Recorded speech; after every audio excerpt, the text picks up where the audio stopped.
इस बुलेटिन के प्रायोजक हैं योगमणि इंस्टीट्यूट ऑफ नर्सिंग।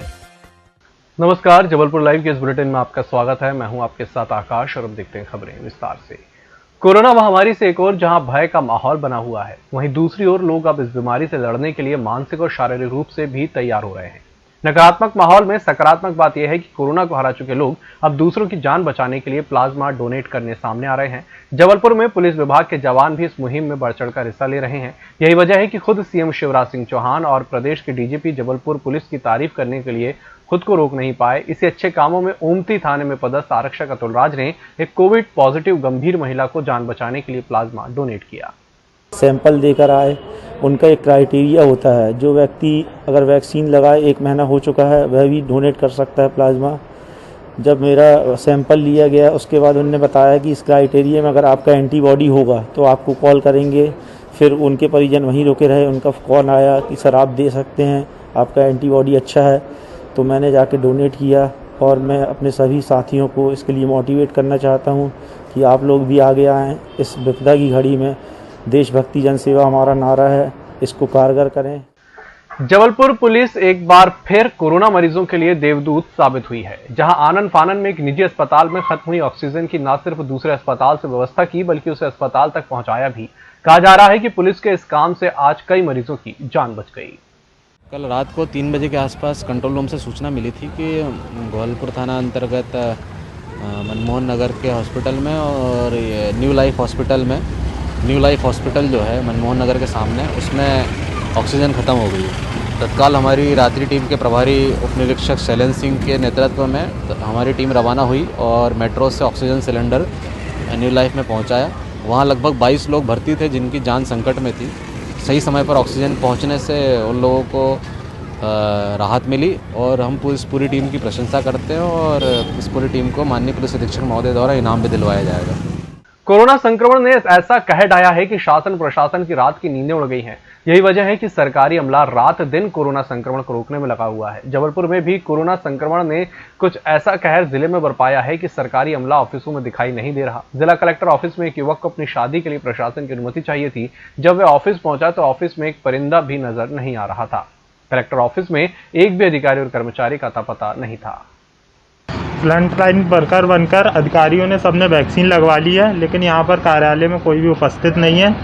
और ऐसी हालत में बताइए लोग क्या करें। छोटे छोटे से काम के लिए लोग भटक रहे हैं इधर से उधर, कहीं परमिशन नहीं मिल रही है, लोग इधर से उधर भटक रहे हैं। मेरी शादी है 14 मई की और मुझे परमिशन नहीं दी जा रही है। आगे चल के हम बारात लेके जाते हैं, रास्ते में हमको रोक लिया जाता है, तो कौन इसका जवाबदार होगा। अभी आपने कलेक्टर के अंदर गए तो क्या नज़ारा देखा? कलेक्टर के अंदर पूरा खाली पड़ा हुआ है, कोई भी ऑफिसर कहीं भी नहीं मिला हमको। हम परमिशन के लिए भटक रहे हैं, डेट पास आती जा रही है और परमिशन के लिए कोई भी उपस्थित नहीं है। कोरोना संक्रमण के चलते बिजली कर्मचारियों में भय व्याप्त है। फील्ड पर काम कर रहे कर्मचारियों को सुरक्षा उपकरण और मास्क न दिए जाने से इनमें आक्रोश भी व्याप्त है। कर्मचारियों का कहना है कि भरी दोपहरी बिना सुरक्षा उपकरण के विद्युत पोल पर चढ़कर काम करने को मजबूर हो रहे हैं। इस संबंध में तकनीकी कर्मचारी संघ के हरेंद्र श्रीवास्तव, शशि उपाध्याय, मदन पटेल का कहना है कि पूर्व क्षेत्र विद्युत वितरण कंपनी के द्वारा 16 अप्रैल को 20,82,000 रुपए आवंटित किए गए हैं, जिसमें प्रत्येक कार्यपालन अभियंता को 3-3 हजार रुपए देने के आदेश दिए गए थे, जिससे वे अपने कर्मचारियों को मास्क और सैनिटाइजर खरीद कर देंगे। मगर 13 दिन बीतने के बाद भी अभी तक किसी कर्मचारी को सैनिटाइजर और मास्क का वितरण नहीं किया गया। Yogmani institute of nursing, Jamdar hospital, Jabalpur. Nursing के क्षेत्र में करियर बनाने का सुनहरा अवसर। प्रवेश प्रारंभ BSc nursing, post basic BSc nursing, GNM. पता 198/2 Raigwa, ward number 72, Arihant warehouse के पीछे, पाटन बाईपास चौक के पास, जबलपुर। कोरोना संक्रमण के मद्देनजर लागू किए गए लॉकडाउन का पालन कराने के लिए चौराहों पर पुलिस का सख्त पहरा है और सड़क पर निकलने वालों से घर से निकलने की वजह पूछी जा रही है। सही वजह नहीं बताने वालों पर कार्रवाई भी की जा रही है। इस दौरान एसपी सिद्धार्थ बहुगुणा ने खुद मोर्चा संभाला और चौराहों पर खड़े होकर राहगीरों से पूछताछ की और फालतू घूमने वालों के खिलाफ कार्रवाई के निर्देश दिए। शहर के निजी अस्पताल में पदस्थ डॉक्टर का वीडियो बनाकर वायरल करना एक महिला को भारी पड़ा। अस्पताल प्रबंधन की शिकायत पर ओमती पुलिस ने महिला के खिलाफ एफआईआर दर्ज कर जांच ली है। जानकारी के अनुसार 22 अप्रैल को सिटी हॉस्पिटल में स्वाति तिवारी नाम की महिला पिता का इलाज के लिए लेकर पहुंची थी। वहां महिला के पिता की सीटी स्कैन कराने के लिए कहते हुए कोविड की आशंका व्यक्त की गई थी। इसी पर स्वाति तिवारी विफर गई। वीडियो में स्वाति तिवारी ने डॉक्टर का वीडियो बनाकर उसे सोशल मीडिया पर वायरल कर दिया। जो इंसान को कोविड नहीं है उसको उसको कोविड कर रहे हो।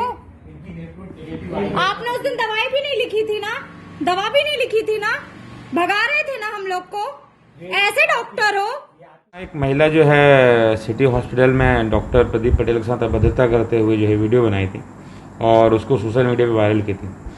उसकी जांच पाए जो है अपराध का घटित होना पाए जाने से अपराध पंजीबद्ध किया गया है। महिला की गिरफ्तारी हुई है? हाँ, अभी गिरफ्तारी नहीं हुई है, उसकी तलाश कर रहे हैं, वो उसकी जानकारी मिल जाएगी हॉस्पिटल से। कोरोना का भयावह रूप दिखाने के बाद संक्रमण की रफ्तार में मामूली सुधार दिखने लगा। पिछले 6 दिनों में संक्रमित होने वाले और ठीक होने वालों की संख्या भी इसकी ओर इशारा कर रही है। 6 दिनों से लगातार कोरोना को हराने वाले मरीजों की संख्या बढ़ी। जानकारी के अनुसार 24 अप्रैल से कोरोना संक्रमित मरीजों की संख्या में सुधार दिख रहा है। इसकी एक बड़ी वजह लॉकडाउन को माना जा रहा है। यही कारण है कि अब लॉकडाउन 13 मई तक बढ़ाने की तैयारी है। देश में बढ़ते कोरोना संक्रमण के चलते रेलकर्मी भी तेजी से संक्रमण का शिकार होते जा रहे हैं, जिसका सीधा असर ट्रेनों के परिचालन पर पड़ रहा है। बड़ी संख्या में लोको पायलट्स और अनेक रेलकर्मियों के कोरोना संक्रमित होने से ट्रेनों के संचालन के लिए स्टाफ की कमी हो गई है, जिसे देखते हुए पश्चिम मध्य रेलवे प्रशासन ने पश्चिम मध्य रेल से चलने वाली कई स्पेशल ट्रेनों को आगामी आदेश तक के लिए निरस्त करने का निर्णय लिया है। नेताजी सुभाष चंद्र बोस मेडिकल कॉलेज जबलपुर की द्वितीय वर्ष स्नातकोत्तर की छात्रा डॉक्टर साधना वर्मा को कोविड वार्ड में सेवाएं देने के लिए नियुक्त किया गया है। उसी दौरान सिंगरौली में निवासरत उनके पिता राजकुमार वर्मा और माता शीला देवी कोरोना से संक्रमित हो गए। डॉक्टर साधना वर्मा के माता पिता की देखभाल के लिए सिंगरौली में कोई नहीं था। ऐसे में उनके समक्ष दुविधा की स्थिति उत्पन्न हो गई। आखिर कोविड-19 से जूझ रहे माता पिता की देखरेख कैसे की जाए, ऐसी विपरीत परिस्थितियों में धैर्य और संयम का परिचय देते हुए उन्होंने अपने माता पिता को जबलपुर बुलाने का निर्णय लिया। यहाँ आने के बाद उन्होंने मेडिकल के कोविड वार्ड में एडमिट कर अन्य मरीजों की सेवा के साथ साथ माता पिता के प्रति अपने दायित्व को भी निभाया। कुंडम के घुघरा के पास लगुन से लौट रही ट्रैक्टर ट्रॉली पलटने से 2 की मौत हो गई, वहीं 25 लोग घायल हो गए। घायलों में 10 की हालत गंभीर बनी हुई है। लगुन में गए लोगों ने बताया कि ड्राइवर ने नशे में था। आरोपी ट्रैक्टर चालक के खिलाफ प्रकरण दर्ज कर ट्रैक्टर ट्रॉली को जब्त कर लिया गया है। इस बुलेटिन में फिलहाल इतना ही। इसी के साथ मुझे दीजिए इजाजत। नमस्कार।